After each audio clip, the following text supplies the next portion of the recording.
Bom dia, família Redil. Cara, eu tô com muita saudade de vocês. Eu queria já te agradecer por você estar aqui nessa manhã. Muito obrigado por você tirar esse tempo para poder assistir mais um culto nosso. Você que está nos visitando, seja bem-vindo. Eu vou pedir para você compartilhar essa live com o máximo de pessoas que você conseguir, beleza? E eu vou pedir para você que não é inscrito, se inscreva no canal, ative o sininho para novas notificações, que a gente vai estar postando novos conteúdos lá no nosso canal, tá bom? Desde já eu quero pedir para você se espreguiçar aí na sua casa. Se você estiver com a sua família aí, tire uma foto bem bonita aí. Hoje é um momento muito especial, hoje é a nossa ceia. Hoje a gente vai estar sentando na mesa. Então tire uma foto bonita da sua família, juntamente à mesa do Senhor. E poste lá no nosso Instagram, marque o nosso Instagram, pra gente poder repostar, pra ficar bem bonito, tá bom? Vamos lá, eu vou pedir pra você começar a fechar os seus olhos agora. Começa a engrandecer o nome de Jesus. Feche seus olhos pra gente iniciar esse culto. Jesus, nós queremos te entregar toda a nossa adoração, porque o Senhor é bom, o Senhor é misericordioso. Muito obrigado, Senhor. Nós entregamos tudo aquilo que vai ser pregado aqui, tudo aquilo que vai ser cantado, tudo aquilo que vai ser falado nesse culto, Pai. Nós te entregamos tudo, Pai, porque tudo foi feito para você. Todas as coisas foi feito somente para você, dentro de você, Jesus. Então o Senhor merece toda a nossa adoração, Senhor. Nós entregamos o nosso coração, Senhor, nessa manhã, no nome de Jesus. No nome de Jesus, amém. Vamos lá, continue com os olhos fechados. Vamos entronizar o nome de Jesus agora.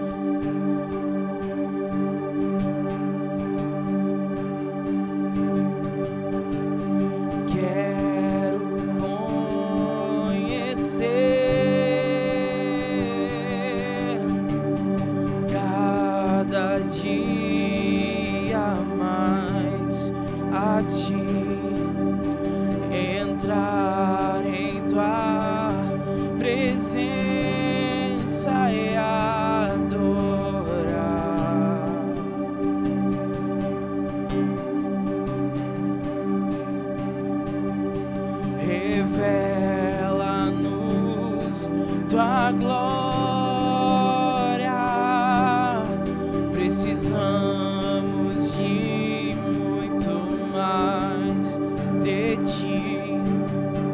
Queremos tua presença, Jesus. Vamos mais uma vez dizer: quero conhecer. Vamos lá. Quero conhecer cada dia mais a ti, entrar em tua presença e adorar. Vamos lá, revela-nos tua glória, Jesus. Revela-nos tua glória. Precisamos de muito mais de ti. Queremos tua presença, Jesus. Vamos dizer junto ao que está sentado. E ao que está sentado sobre o trono, e ao que vive para sempre e sempre, seja a glória, seja a honra e o poder, seja a glória, seja a honra e o poder. E ao que está, e ao que está sentado sobre o trono, e ao que vive para sempre e sempre, seja a glória, seja a honra e o poder, seja a glória, seja a honra e o poder, e ao que está sentado sobre o trono, e ao que vive para sempre e sempre, seja a glória, seja a honra e o poder, seja a glória, seja a honra e o poder, seja a glória, seja a honra e o poder, seja a glória, seja a honra e o poder.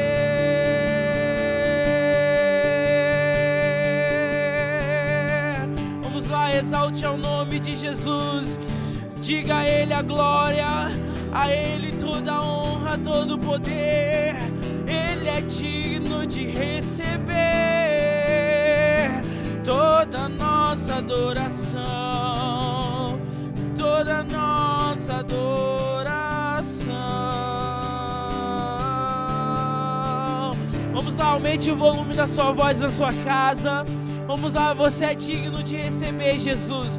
Diga isso a Ele. O Senhor é digno de receber toda a minha adoração. E seja a glória, seja a honra e o poder, seja a glória, seja a honra e o poder, seja a glória, seja a honra e o poder, seja a glória, seja a honra e o poder. Toda a criação te adora, Cordeiro de Deus, te entronizamos. E toda a criação te adora, Cordeiro de Deus, te entronizamos. E toda a criação te adora, Cordeiro de Deus, te entronizamos. E toda a criação te adora, Cordeiro de Deus, te entronizamos. Vamos dizer juntos ao Rei. Ao Rei rendemos toda a glória. Ao Rei rendemos majestade. Ao Rei rendemos toda a glória. Ao Rei, ao Rei, diga isso aí na sua casa, ao Rei. Ao Rei rendemos toda a glória. Ao Rei rendemos majestade. Ao Rei, ao Rei rendemos toda a glória a ti. Ao Rei, ao Rei,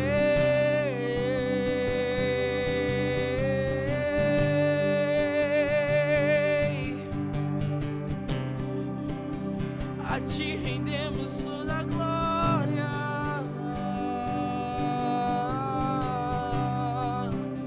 A ti rendemos toda a glória.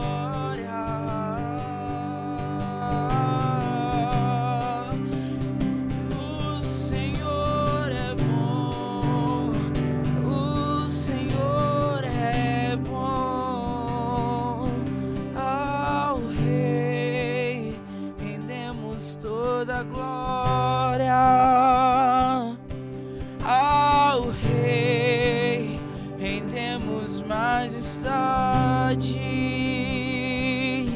ao Rei, rendemos toda a glória ao Rei, ao Rei.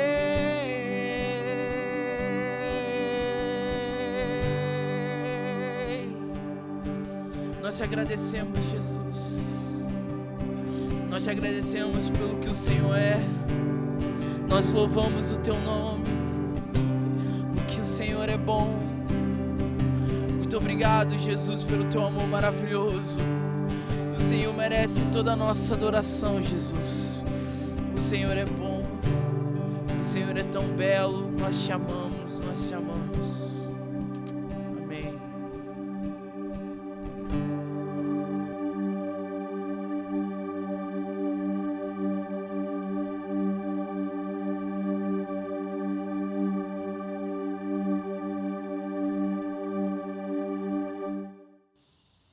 Oi, gente, tudo bem com vocês? Nós vamos agora entrar na palavra da generosidade, onde nós vamos falar sobre dízimos e ofertas. E nada melhor de quando você falar sobre generosidade, você falar sobre dízimos e ofertas, você olhar para a igreja de Jerusalém em Atos dos Apóstolos. A igreja de Atos dos Apóstolos, ela é uma igreja voltada para o dar, voltada para o amor, voltada por aquilo que ela é apaixonada, que é por Jesus. E eu quero te pedir para você abrir sua Bíblia em Atos dos Apóstolos, capítulo 4, versículo 32. Olha o que vai dizer, e preste bem atenção nesse texto, porque esse texto é incrível, incrível.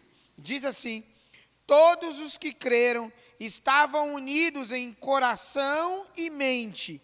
Preste bem atenção. Todos os que creram estavam unidos em coração e mente. Não se consideravam donos de seus bens, de modo que compartilhavam tudo o que tinham. Com grande poder, os apóstolos davam testemunho da ressurreição do Senhor Jesus, e sobre todos eles haviam grande graça.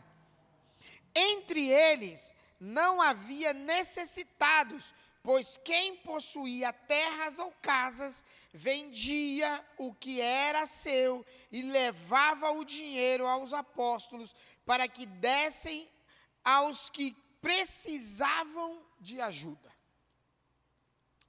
Entenda comigo aqui uma coisa, duas coisas importantes que eu vejo aqui nesse texto. Número 1, os apóstolos, ou seja, os pastores da igreja, não precisavam ficar dizendo para os irmãos: você precisa doar, você precisa ofertar, você precisa dizimar, você precisa ter um coração generoso, você precisa fazer isso, você precisa fazer aquilo. A igreja não tinha que ficar fazendo campanha para dízimos e ofertas, campanha financeira, vamos fazer aqui um seminário de finanças. Não, eles não faziam isso. Por que eles não faziam? Porque eles tinham tudo em comum. Coração e mente estavam totalmente ligados, focados no Senhor. Quando eu e você, como igreja que somos, estamos com o nosso coração e a nossa mente ligadas no Senhor ou focadas no Senhor, ninguém precisa mandar a gente fazer nada. Ninguém precisa mandar a gente fazer nada. Não precisa mandar ir para o culto, não precisa mandar ir para a escola Metanoia, não precisa mandar ninguém fazer evangelismo, não precisa mandar ninguém ofertar, não precisa mandar ninguém evangelizar, ofertar, não precisa mandar fazer absolutamente nada. Sabe por quê? Porque seu coração e sua mente está unida no Senhor, está focada no Senhor. E outra coisa muito importante que eu vejo nesse texto é o segundo ponto.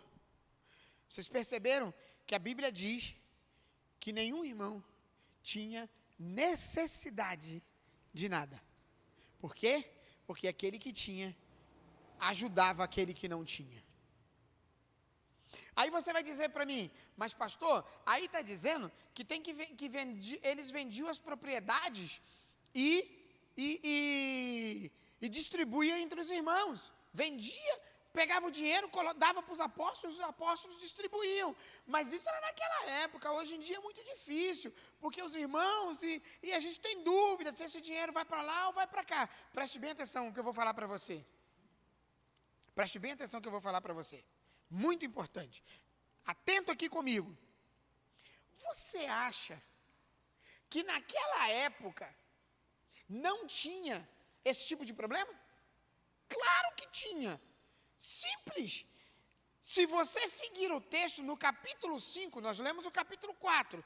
No capítulo 5, vai dizer que um casal, com pena de dar o dinheiro que eles arrecadaram na propriedade, eles pegaram uma parte apenas e deram para os apóstolos e falaram assim, ó, vamos dizer para os apóstolos que é só isso aqui, tá? O restante fica com a gente. Naquela época já existia, queridos. Mas sabe qual é o grande segredo? Que a maioria da igreja, o coração e a mente estava tão em comum. Eu quero ler de novo com você. Por favor, versículo 32 do capítulo 4, 32 do capítulo 4. Todos os que creram estavam unidos em coração e mente. Ou seja, todos aqueles irmãos que se convertiam na igreja de Jerusalém estavam unidos, focados, unânimes em coração e mente. E aí, eles não estavam preocupados se iam roubar ou deixar de roubar, se tinha que dar ou deixar de dar. E outra, não foi ninguém que mandou eles fazerem isso. Eles fizeram de coração. Seu coração era um coração generoso e eles abriram o coração para doar. Por quê? Porque o seu coração e a sua mente, unida com o corpo, estava ligado com Cristo. Essa é a grande diferença. Então, quando você dizima, quando você oferta e dizima, não é pensando se alguém vai ou não vai roubar, pegar ou não vai pegar, fazer ou não vai fazer as coisas. Não, não é isso. Você simplesmente está dando para Deus. Simplesmente, o seu coração e a sua mente está unido em Deus. Ponto. Então, queridos, a igreja de Jerusalém foi uma igreja extremamente muito poderosa para a igreja local da época, tá? Foi muito relevante para a igreja local da época, ok? Porque um dos motivos que eles eram unidos em coração e mente. Por isso que eles alcançaram o que alcançaram. Então, deixa eu dizer uma coisa para você. Não deixe de ofertar e dizimar, pensando se vão...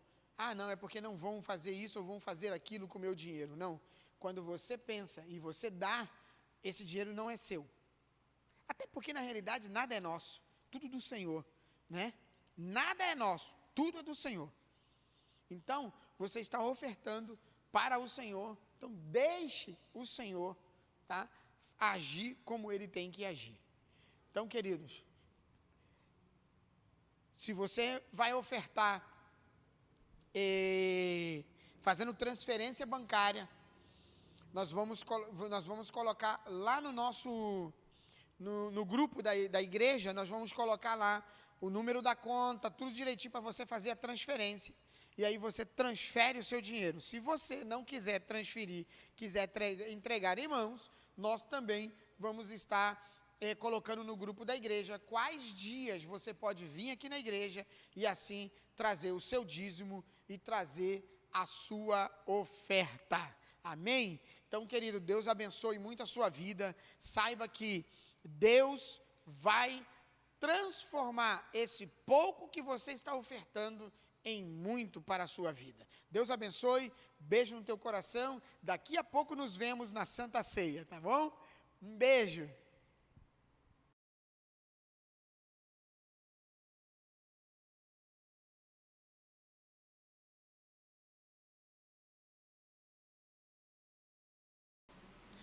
Bom dia, família Redil, é um prazer estar aqui com vocês, também vocês que nos ouvem, que não são da nossa família, mas são de outras igrejas ou não têm uma igreja específica. Eu quero te dar as boas-vindas, dizer que você é muito bem-vindo a essa casa, muito bem-vindo a esse culto. Nós estamos aqui única e exclusivamente para amar o Senhor com tudo que a gente tem, adorar ao Senhor com as nossas canções, engrandecer o nome do Senhor e juntos, mesmo que separados geograficamente falando, nós vamos entoar um cântico ao Senhor e demonstrar ao Senhor a nossa gratidão. Eu tenho uma palavra de Deus para o teu coração, então eu gostaria de lançar essa semente, gostaria que você abrisse sua Bíblia. É importante que você tenha a Bíblia aí junto com você, uma Bíblia de preferência de papel, né?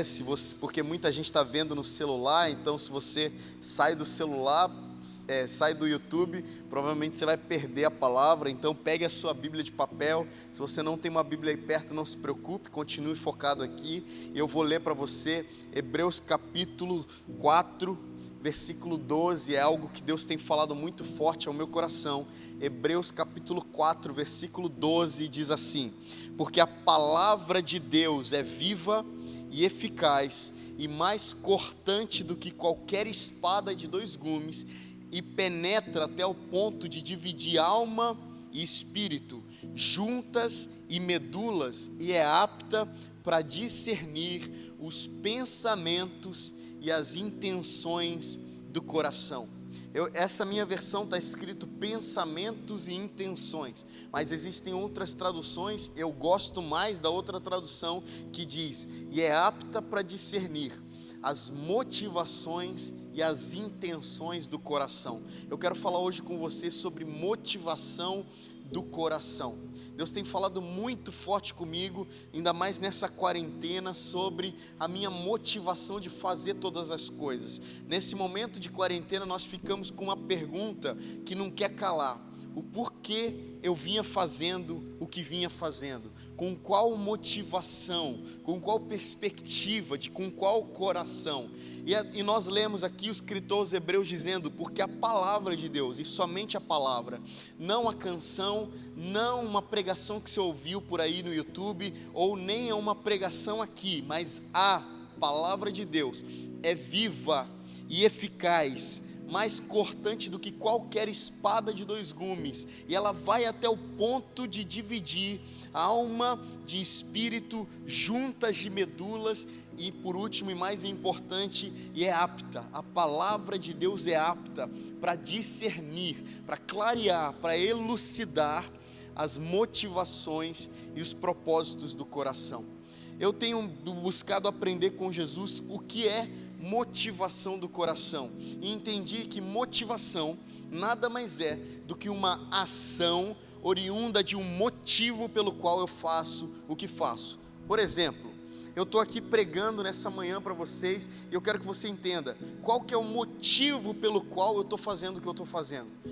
Eu procuro um motivo que vai justificar a minha ação de estar aqui pregando o evangelho para você.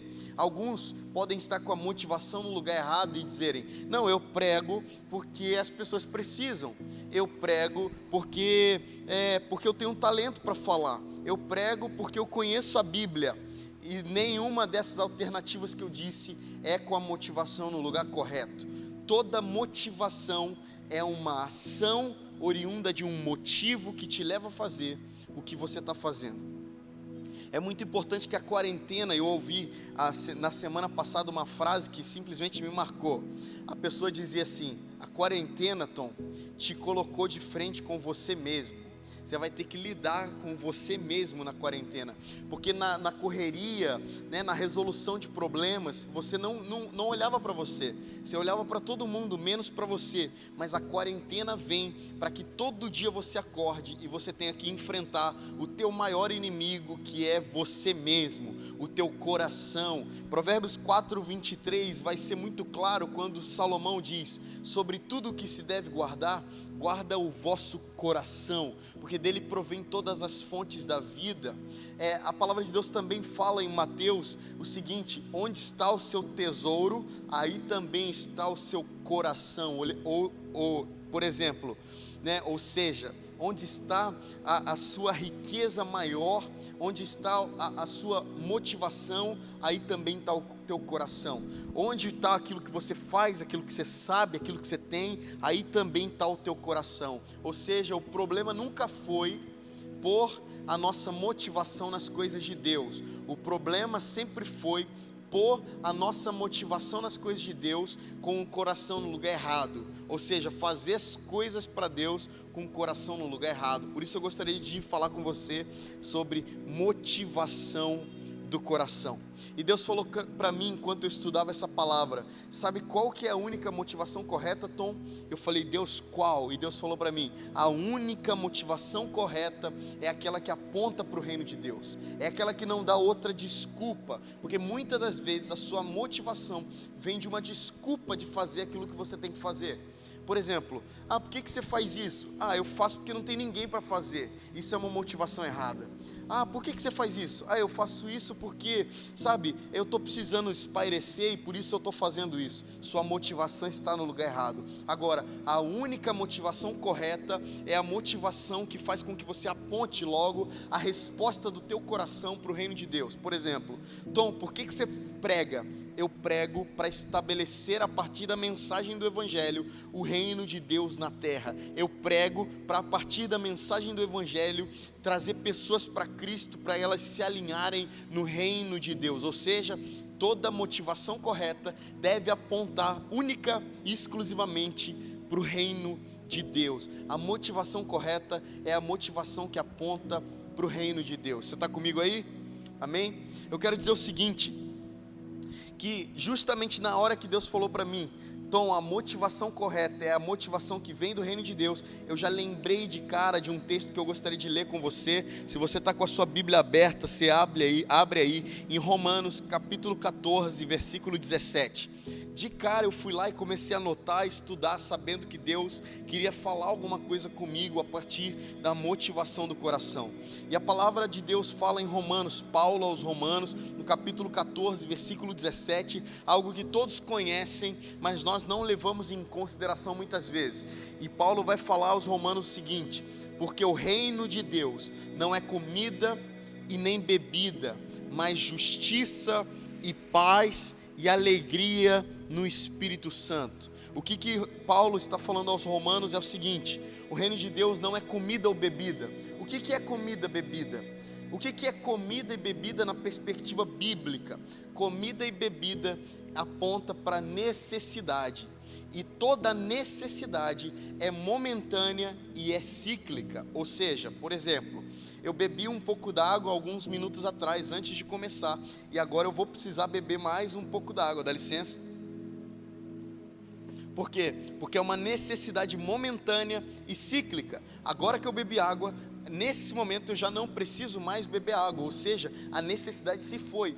Mas daqui uns minutos, provavelmente você vai me ver pegando essa caneca novamente e dando mais um gole. Por quê? Porque a necessidade é momentânea e cíclica, ela gira, então a gente faz sempre a mesma coisa. Ou seja, você toma banho por quê? Porque é uma necessidade momentânea e cíclica.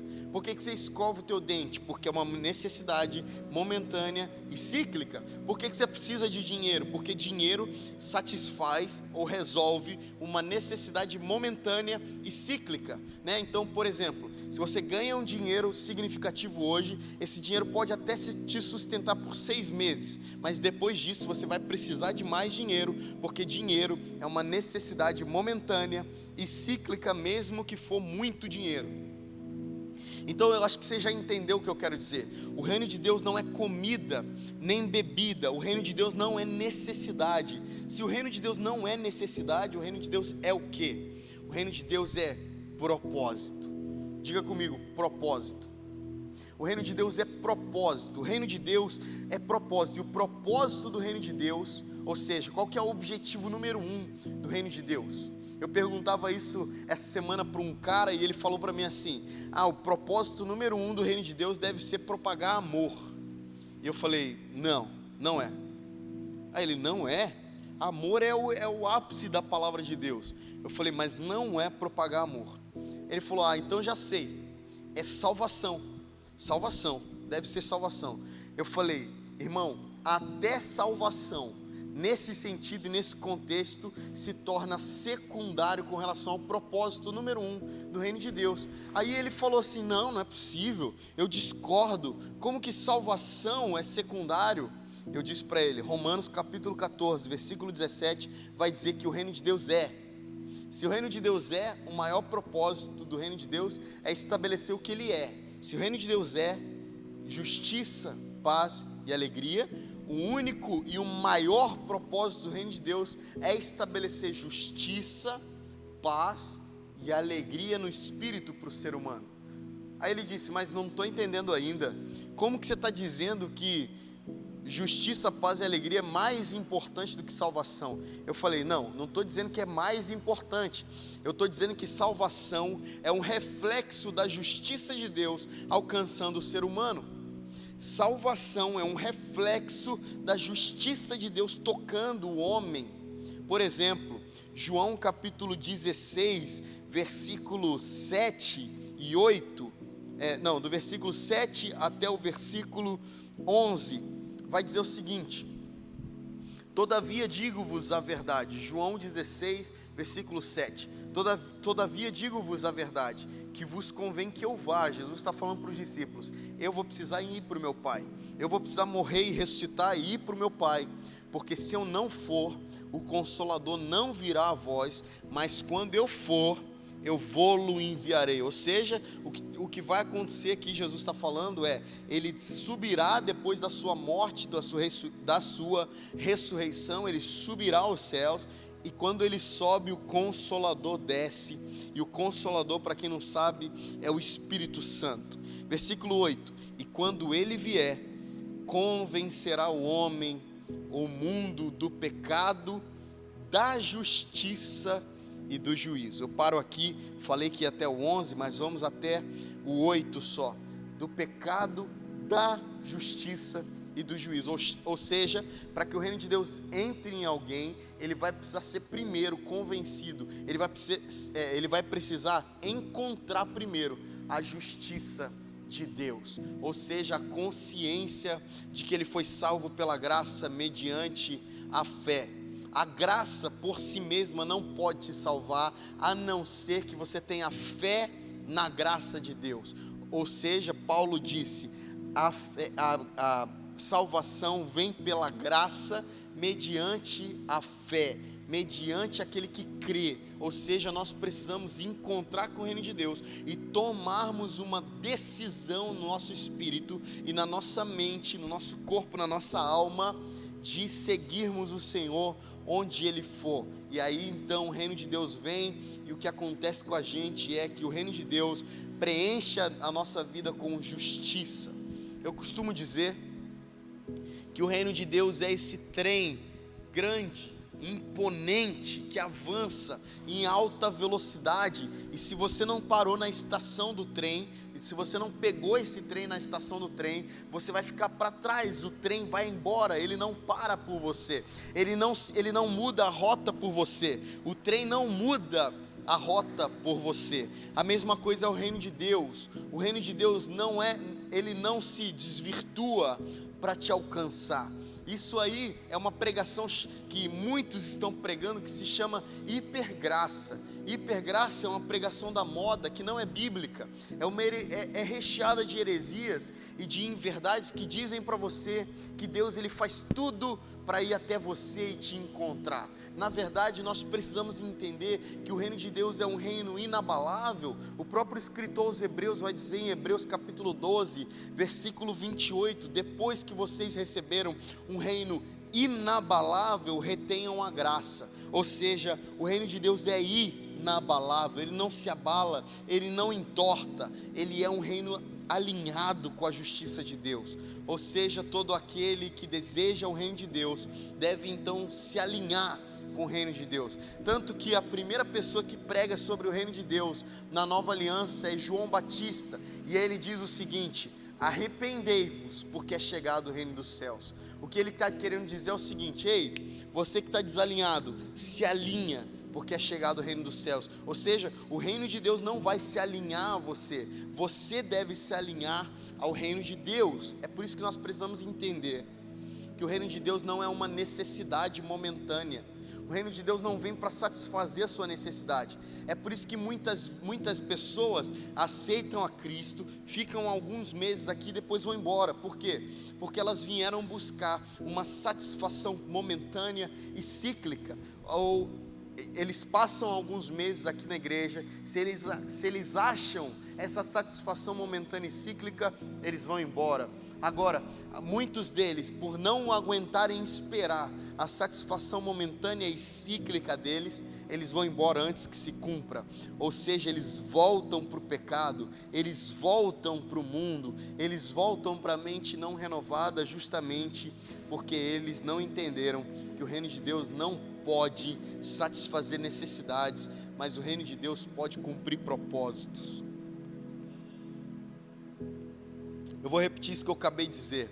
O reino de Deus não pode satisfazer necessidades, mas o reino de Deus pode cumprir propósitos. Qual que é o propósito do reino de Deus com relação a um homem na sarjeta?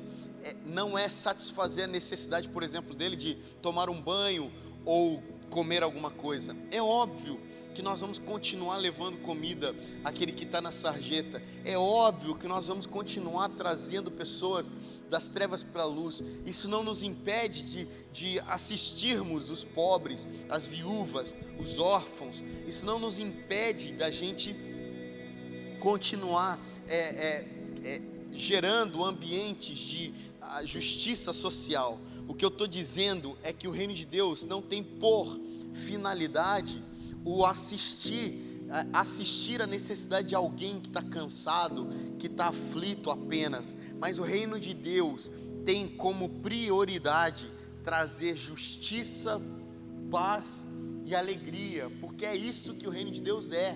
O reino de Deus não tem justiça, como eu disse, o reino de Deus não tem paz, o reino de Deus não tem alegria. O reino de Deus é justiça, é paz e é alegria no Espírito. Por isso eu gostaria que você entendesse o seguinte: abra sua Bíblia comigo agora, e aí a gente vai começar a andar para o final. Abra sua Bíblia comigo em Mateus capítulo 6, versículo 31 em diante. Mateus 6, versículo 31 em diante. O próprio Jesus, ensinando o Sermão da Montanha, ele vai dizer o seguinte: não andeis, pois, inquietos, dizendo, que comeremos? Lembra? O reino de Deus não é comida. Que beberemos? O reino de Deus não é bebida. Ou com que nos vestiremos? O reino de Deus não é uma necessidade momentânea e cíclica. Aí ele diz no versículo 32, porque todas estas coisas os gentios procuram.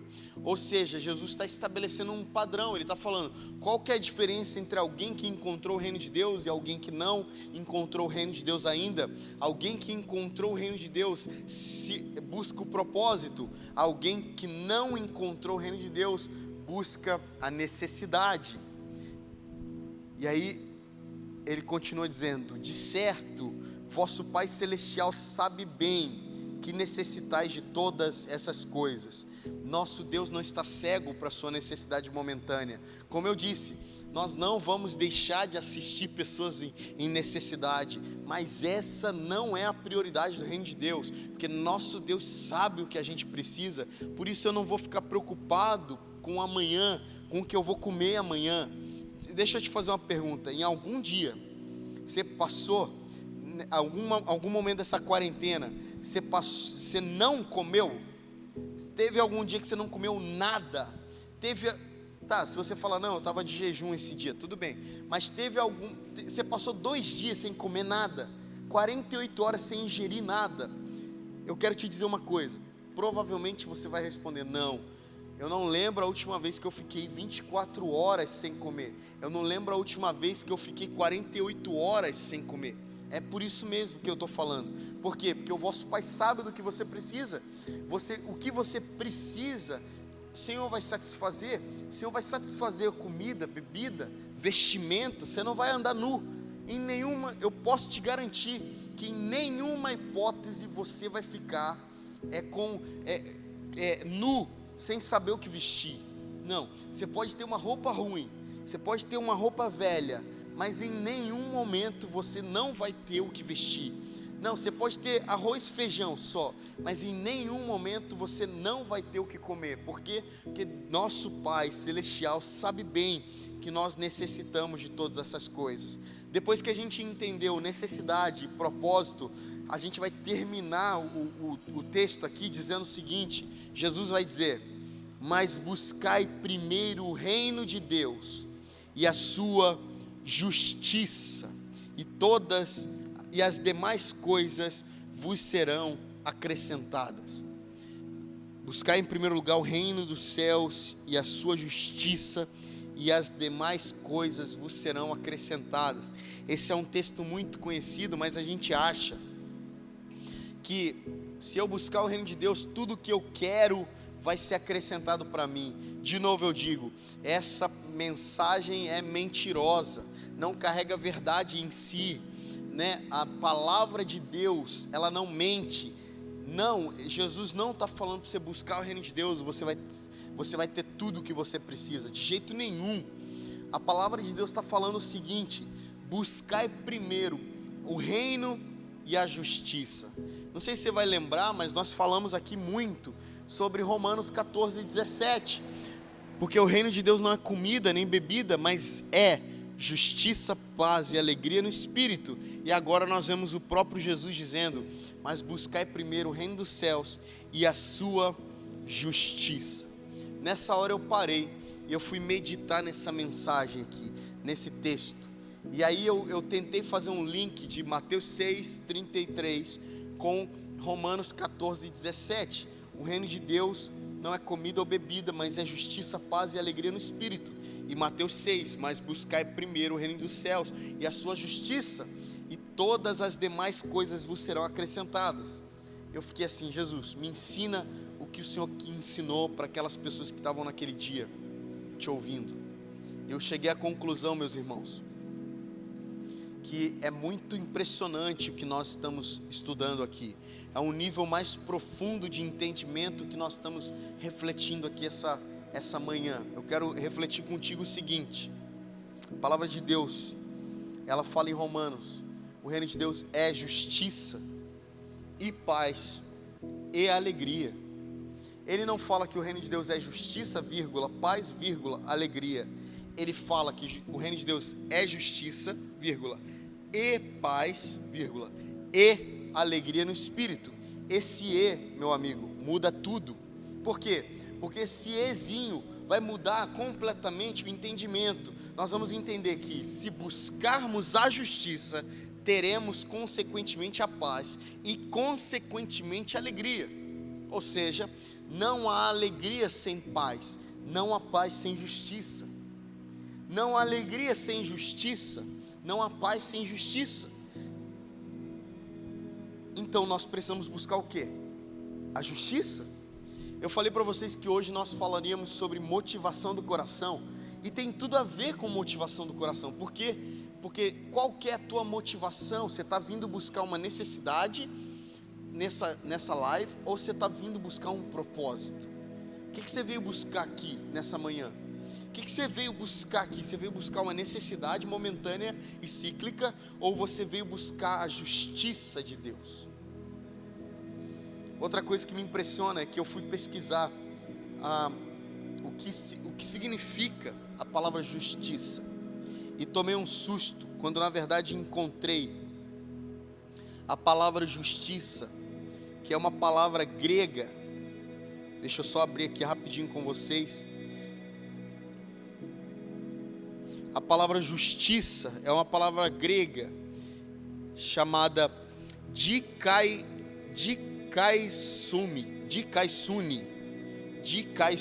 É uma palavra grega chamada dikaisune, que quer dizer, olha só esse significado: o estado daquele que é como se deve ser.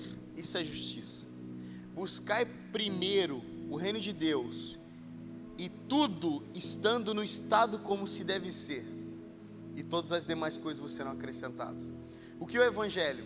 O Evangelho é um homem corrompido, um homem caído, um homem fracassado, reconstruindo toda a sua vida baseado nesse único propósito, nesse único princípio. Por exemplo, um homem fracassado na área moral, voltando para o estado na área moral daquilo que se deve ser. Como que deve ser a sua área moral?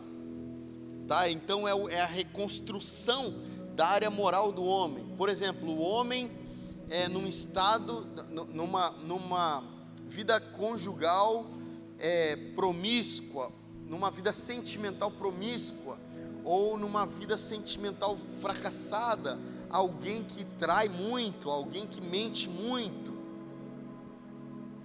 Como que é a justiça? É o homem fazendo voltar a sua vida sentimental aquilo como se deve ser. É por isso que eu digo que a lei é uma bênção. A lei não vem para te roubar nada.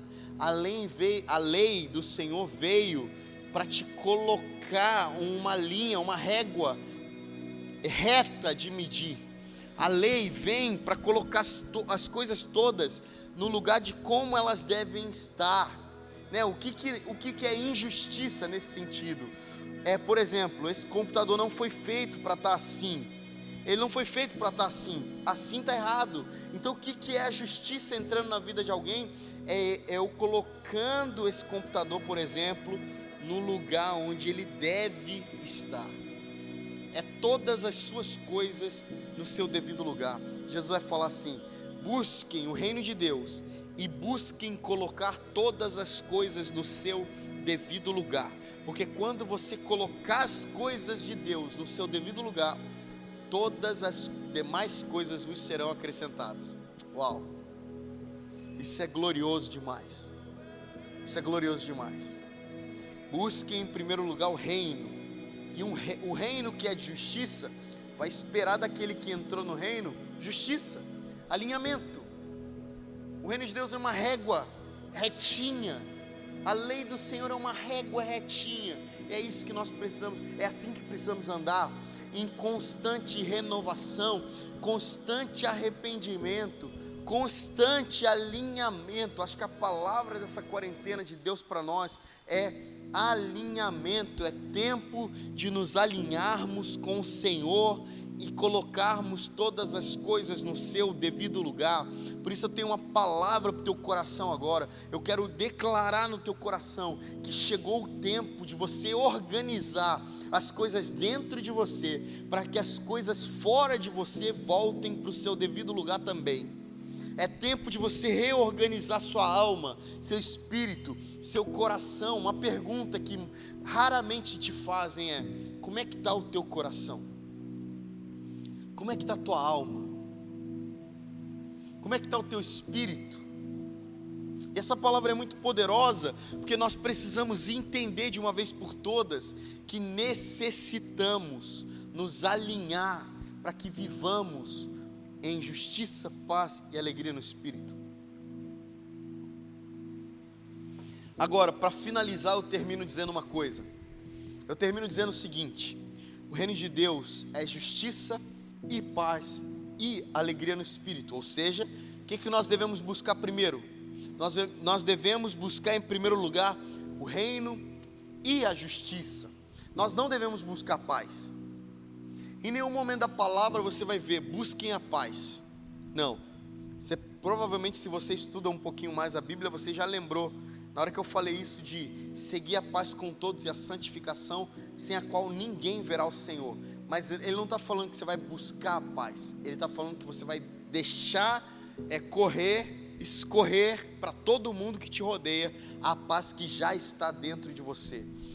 Ninguém pode buscar a paz pela paz. Ninguém pode buscar a paz pela paz. Se você tentar ficar em paz com alguém pela paz, você não vai conseguir. É por isso que o mundo está assim. É por isso que o mundo está uma violência só. Por quê? Porque até aqueles que buscam a paz no lugar errado. Você não vai conseguir buscar alegria no lugar errado. Você não vai conseguir. Por isso que tem muita gente, por exemplo, que desvia.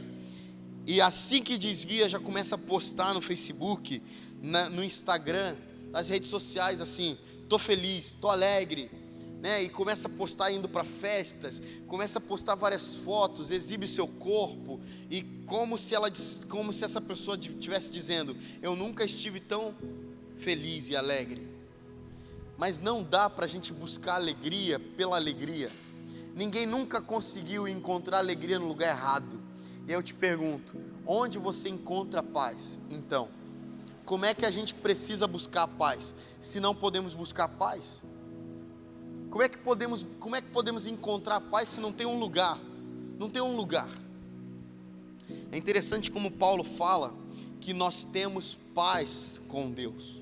Nós não vamos ter, nós temos paz com Deus pela reconciliação de nós com Deus a partir de Cristo Jesus. É como se eu fosse inimigo de Deus antes de crer no seu nome, antes de me entregar para Ele.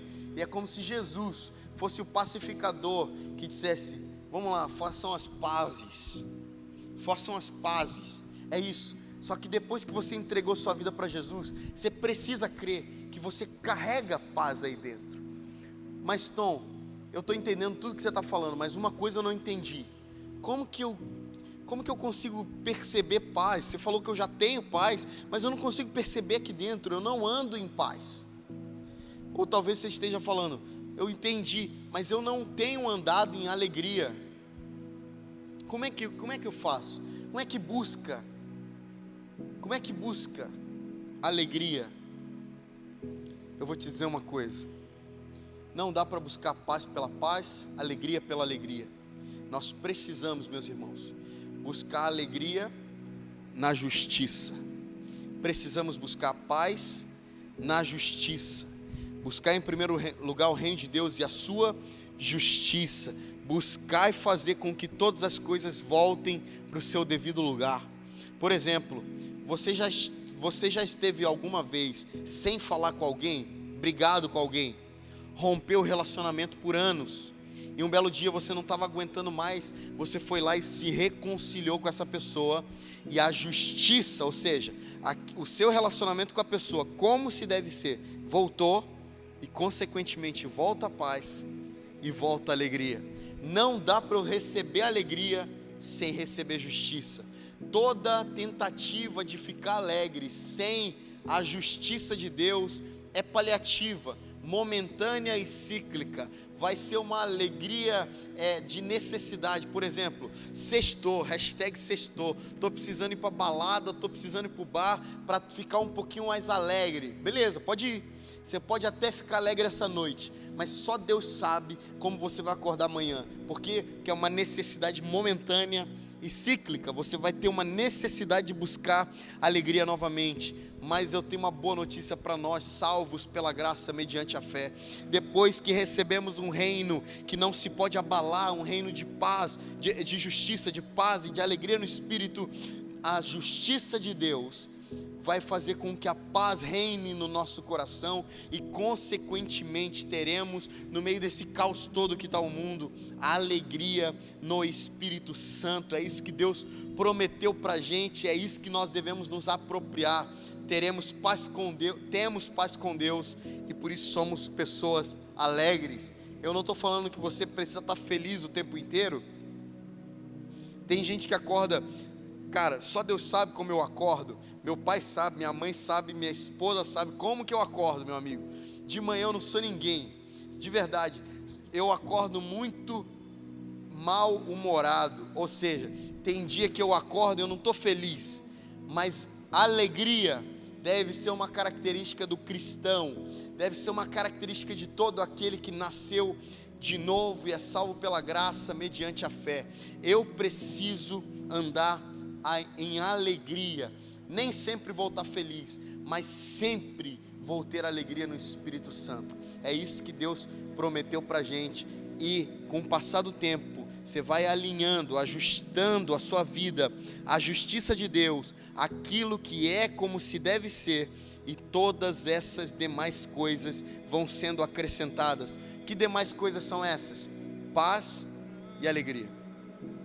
Termino dizendo uma coisa para você: você não precisa de mais nada para viver, a não ser paz e alegria.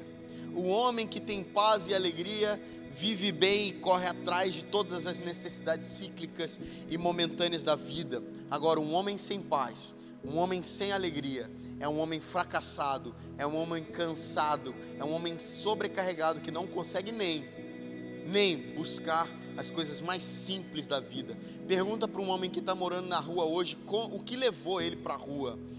Perdeu a paz, perdeu a alegria e gerou um cansaço emocional e espiritual nele, que fez com que ele não encontrasse outro caminho, a não ser viver moribundo, sem esperança de vida.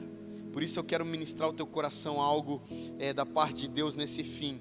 Deus quer fazer com que você se alinhe. O Espírito Santo que convence o homem da justiça, vai nos convencendo dia após dia.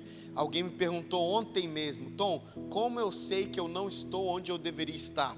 Eu vou dizer: você tem o Espírito Santo.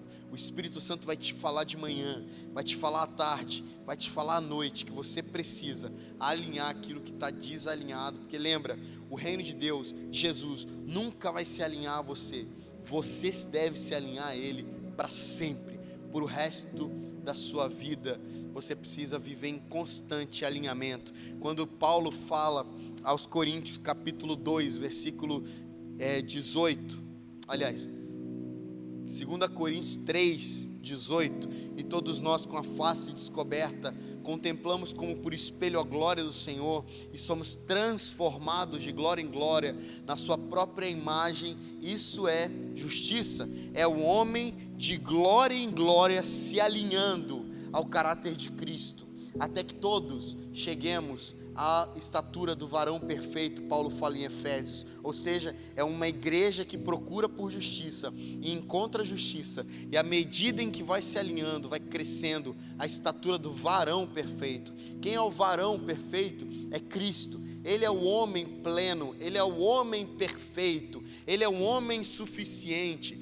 Todo céu e terra se convergem nele, ou seja, nós precisamos ir nos alinhando ao caráter de Cristo até que Ele venha, em nome de Jesus, amém. Quero orar com você, coloca a mão no seu coração. Se você está com mais alguém, dê a mão para a pessoa que está do seu lado aí na sua casa.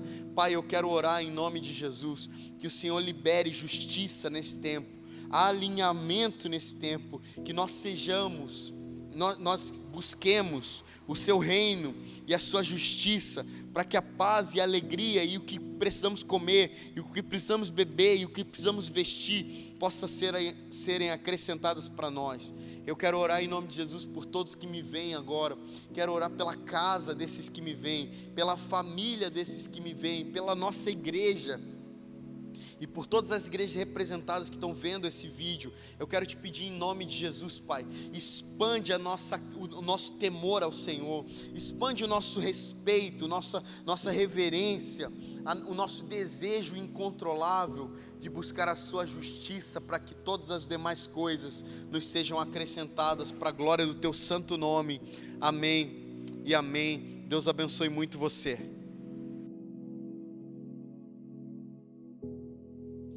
Oi, gente, tudo bem com vocês? Hoje nós estamos nesse tempo tão gostoso.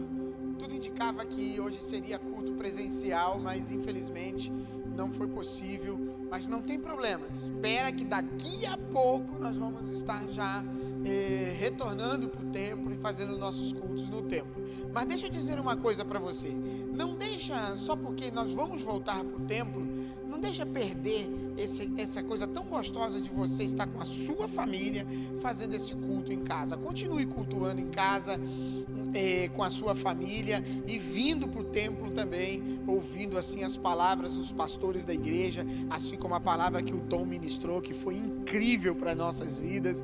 Isso é muito importante, a gente ter esse momento também de estar no templo, ouvindo, como diz Atos dos Apóstolos 2, ouvindo a palavra dos apóstolos, ou a doutrina dos apóstolos. Isso é muito importante. Bem, nós vamos entrar na nossa Santa Ceia, e eu quero já aproveitar para você, prepara aí esse momento já da ceia, deixa tudo preparado. Nós vamos estar adorando nesse momento. Quero te pedir para você começar agora a adorar ao Senhor, fechar os seus olhos, começar a cantar esse cântico lindo que o André vai cantar agora aqui, e eu tenho certeza que vai ser um derramar e um fluir do Espírito na sua vida. Mas antes, feche os seus olhos. Eu quero orar com você nesse momento. Pai, em nome de Jesus, eu quero te agradecer por cada família, por cada irmão e irmã que está agora na sua casa, sentado aí, Senhor, à mesa, com o seu pão e com o seu vinho, para participar desse momento tão solene, tão lindo que é a Santa Ceia. Deus, em nome de Jesus, abençoa-nos, Pai, e enche-nos do Teu Espírito nesse momento, e que quando comermos o pão e bebermos o vinho, possamos relembrar do Teu sacrifício na cruz do Calvário. Para a glória do Teu nome nós oramos em Cristo Jesus. Amém e amém. Adore ao Senhor nesse momento. Ele abriu mão de sua glória, sangrou no madeiro por mim, me conectou, salvou, curou. Ele me deu um destino, uma capa e um pouco de vinho. Ele me deu unção, cajado e pão. Pôs um anel em meu dedo e me tirou o medo. Novas sandálias pra suportar o ID. Pôs um anel em meu dedo e me tirou o medo. Novas sandálias e disse: vai.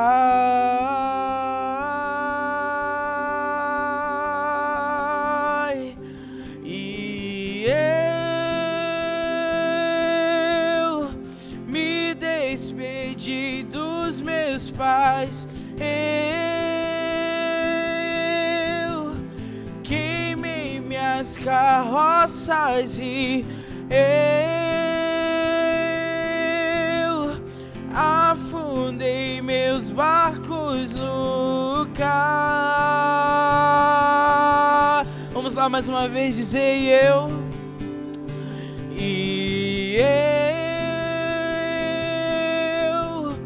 me despedi dos meus pais. Eu queimei minhas carroças e eu afundei meus barcos no cais. Vamos dizer mais uma vez: ele abriu mão de sua glória. Vamos lá? Ele abriu mão de sua glória, sangrou no madeiro por mim, me conectou, salvou, curou.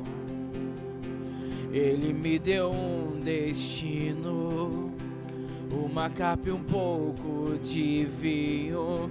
Ele me deu unção, cajado e pão.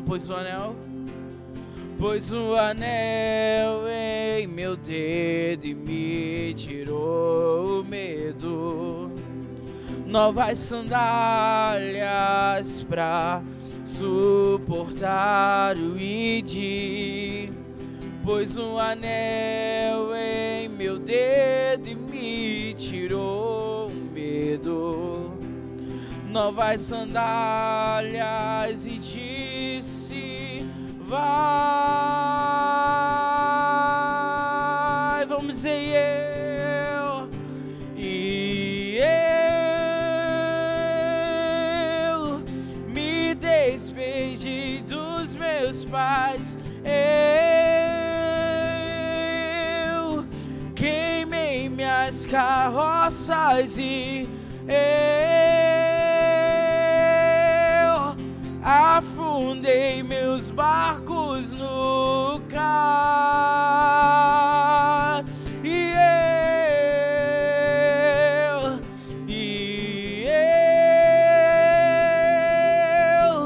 me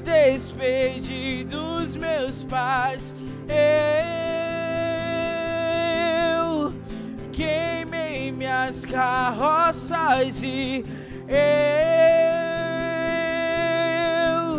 afundei meus barcos no mar.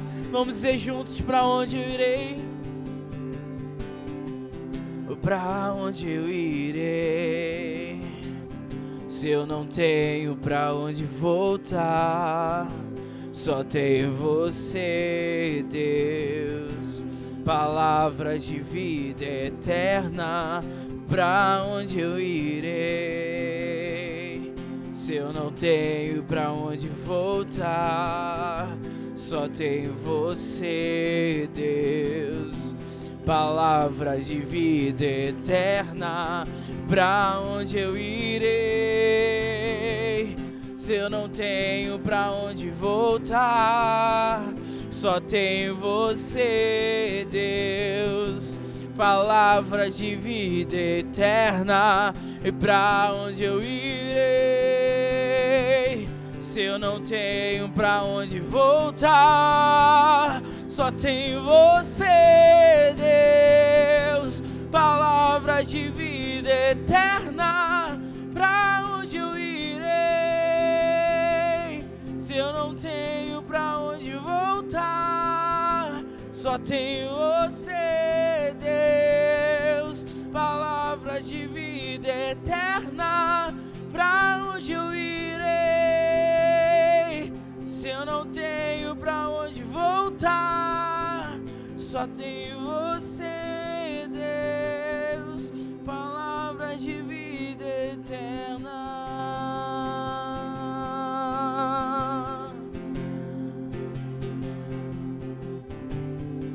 Aleluias. Oh, aleluias. Não temos outro lugar se não for na presença do Senhor. Não temos outro lugar para irmos senão na presença do Senhor. E todos aqueles que chegam na presença do Senhor não tem como sair dela. Deixa eu dizer algo para você, querido, que está aí agora. Chama a presença do Espírito Santo para perto de você agora. Chama a presença do Espírito Santo para perto de você.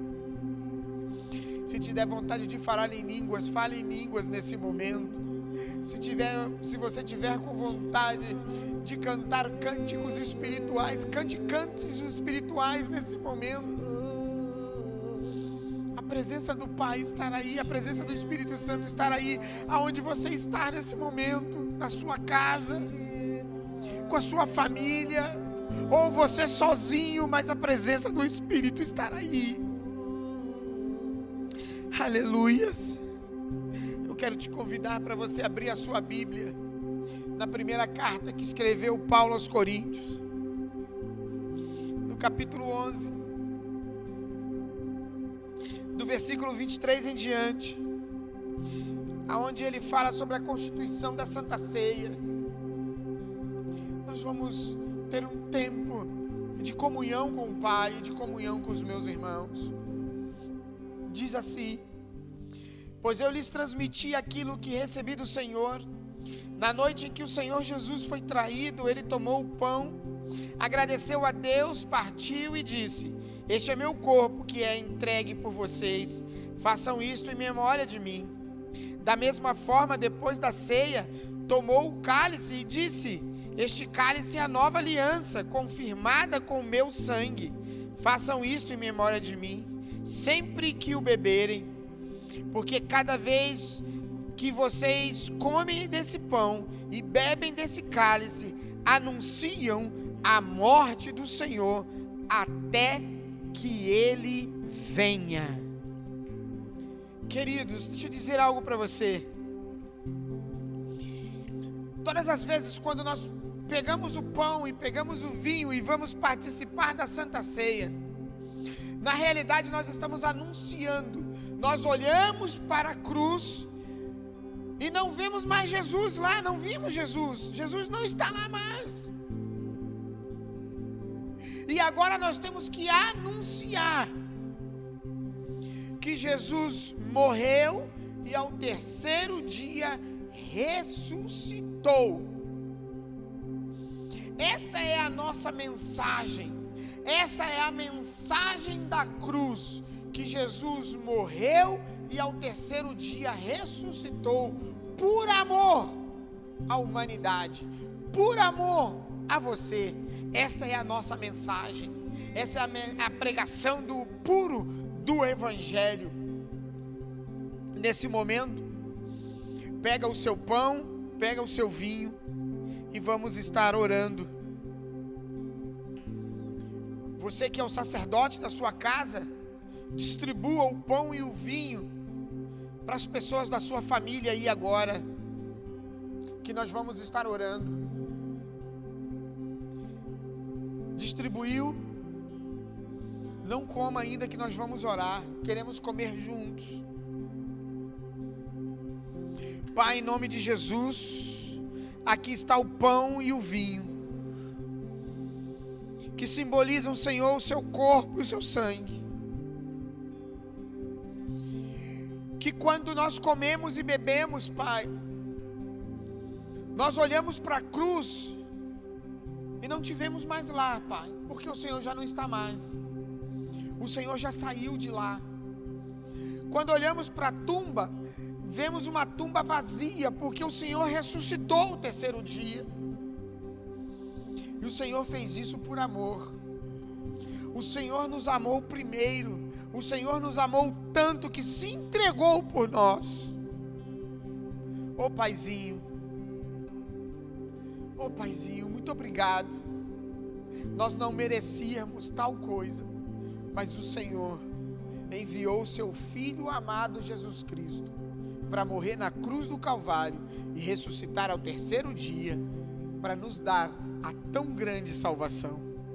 E agora, Pai, nós temos que anunciar esta tão grande salvação, este amor tão grande que abraçou o mundo,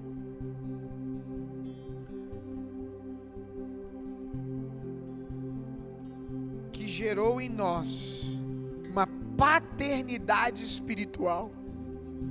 Muito obrigado. Antes, não tínhamos condições de te chamar de Pai, mas agora que somos libertos, livres, que entendemos o teu amor, que recebemos o teu Filho, agora somos chamados filhos, filhos de Deus. Somos teus filhos amados. Muito obrigado, Pai.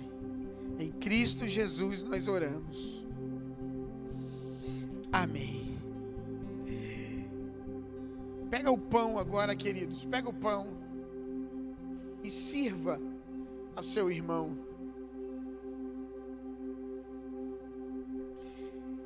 A Bíblia diz que na noite em que o Senhor Jesus tomou o pão, Ele partiu e disse: tomai e comei, este é o meu corpo que é partido por vós. E após a ceia, após ele ter comido o pão, ele pegou o vinho e ele disse: este vinho é o Novo Testamento no meu sangue. É o Novo Testamento no meu sangue. Fazei isto todas as vezes que beberdes em memória de mim. Agora pega o seu pão e coma o seu pão.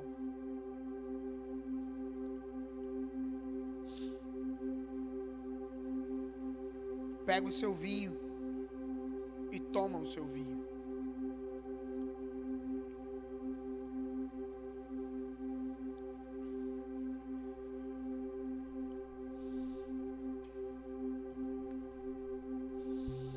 Muito obrigado, Deus.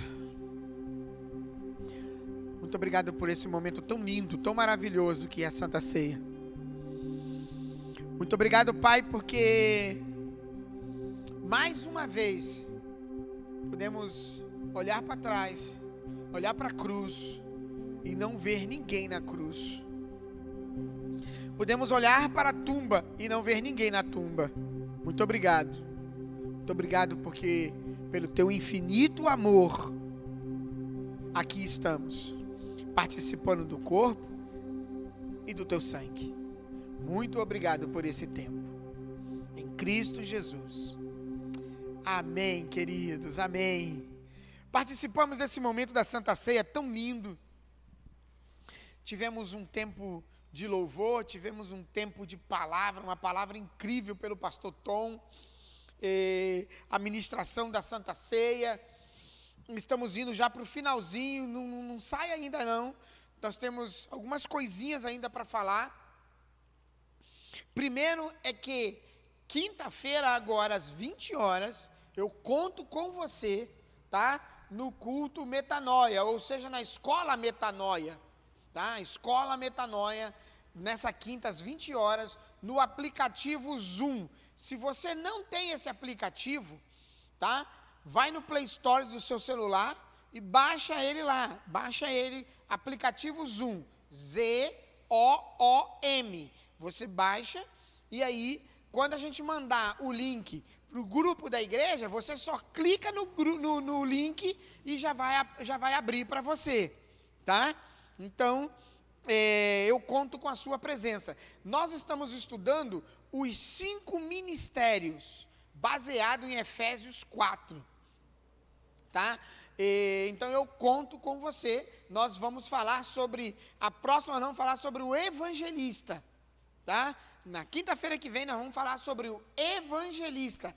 E aí, preste atenção, queridos, esse ministério dentro da igreja, ele parece que é meio que esquecido. As pessoas, por ver o pastor, e todo mundo quer ser pastor, né? Por ver o apóstolo, todo mundo quer ser apóstolo, até porque nem entende realmente o que é o ministério apostólico. Quinta-feira passada, nós falamos sobre o ministério apostólico, tá? Se você tiver interessado em saber um pouco sobre o ministério apostólico, depois manda um WhatsApp para mim, entre em contato comigo, que eu vou te mandar o estudo só sobre apóstolo, para você ir acompanhando aí. Nós vamos falar sobre o apóstolo, sobre o profeta. Desculpe, nós não vamos falar sobre o evangelista, nós vamos falar sobre o profeta. Quinta-feira que vem, sobre o profeta, tá? Depois nós vamos falar sobre o evangelista, depois sobre o pastor e depois sobre o mestre. Cada quinta-feira nós vamos estar falando sobre um desses 5 ministérios, ok? Então, não perca, está incrível, até porque é algo que a nossa igreja, o Ministério Redil, acredita, são os 5 ministérios, e nós queremos ver dentro da igreja esses 5 ministérios funcionando perfeitamente bem, ok? Então, te aguardo quinta-feira, às 20 horas, no aplicativo Zoom, para você estar participando da escola Metanoia. Outra coisa que eu quero te pedir é que você, por favor, se você ainda não se inscreveu lá no YouTube, no nosso canal no YouTube, se inscreva. Nós precisamos chegar, queridos, a 1000 pessoas, tá? Inscritas no nosso canal. Nós temos aproximadamente umas 260 pessoas. Precisamos ainda de chegar um pouco mais, não é isso? Temos aproximadamente 260 pessoas e eu conto com a sua ajuda aí. Divulgue também para os seus amigos, para que eles também possam curtir a nossa página lá no YouTube. E não esqueçam de nos seguir no Instagram, Igreja Redil JC, tá? @Igreja Redil JC, lá no nosso Instagram. E no nosso YouTube também, como eu disse, Igreja Redil JC, ok?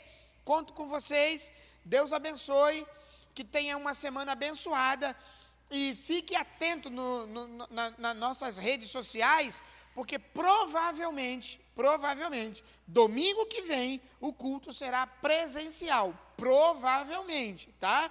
Então, você fica atento aí às nossas redes sociais, porque se liberarem, nós já vamos soltar nas nossas redes, dizendo que o culto vai ser presencial. E aí você não se preocupe em vir, porque vai ter toda a segurança, nós vamos fazer com toda a segurança, e vamos gravar um vídeo, se caso liberarem, nós vamos gravar um vídeo com tudo explicando passo a passo como você tem que fazer. Vim de máscara, vai ter gente com álcool gel aqui, as nossas cadeiras separadas. Nós vamos gravar um vídeo com tudo direitinho para você chegar até aqui, tá? Se você tiver com febre ou resfriado, é melhor ficar em casa, não vir. Todas essas precauções nós vamos estar tomando para que tenhamos um culto abençoado e seguro. Deus te abençoe, beijo no teu coração, estão morrendo de saudade, louco para te dar um abraço. Paz!